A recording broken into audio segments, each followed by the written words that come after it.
Jelang Ramadan, harga buah-buahan di Kota Ambon stabil.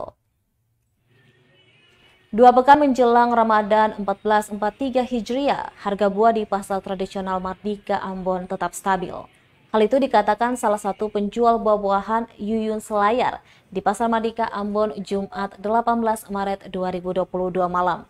Pada lapaknya, Yuyun menjual beberapa jenis buah yang dipasok langsung dari Kota Namlea, Pulau Buru. Beberapa jenis buah tersebut antara lain seperti jeruk, buah naga, dan buah jambu biji yang diletakkan pada rak yang telah disediakan sebelumnya. Untuk buah jeruk, Yuyun mematok harga standar yakni Rp12.000 per kilonya. Sedangkan buah naga dan jambu biji dijual seharga Rp20.000 per kilo. Ia melanjutkan harga buah-buahan yang dijualnya tergantung dari harga yang diberikan oleh petani yang tengah panen. Bahkan kata dia, jika mengikuti harga pasok beberapa bulan lalu, komoditas buah-buahan yang dijual tersebut justru lebih mahal. Diketahui Yuyun berjualan buah-buahan di salah satu lapak yang tak jauh dari Puskesmas Rijali, Kota Ambon.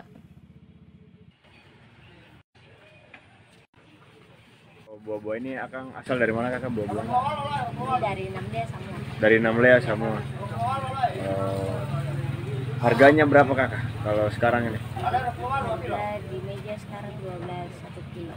12 1 kilo. Untuk buah apa itu? Buah apa? Jeruk. Buah Jeruk. naga 20.000 1 kilo. Terus sama apa namanya jambu biji. Jambu biji 1 kilo. Oke. Biasanya mau dekat bulan puasa ini harga naik kah? Tetap tuh Kakak harga segitu tuh? Tergantung, itu tergantung dari petani.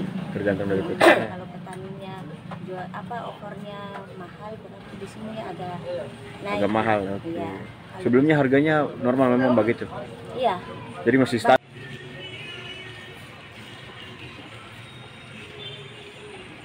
Terima kasih sudah nonton. Jangan lupa like, subscribe, dan share ya.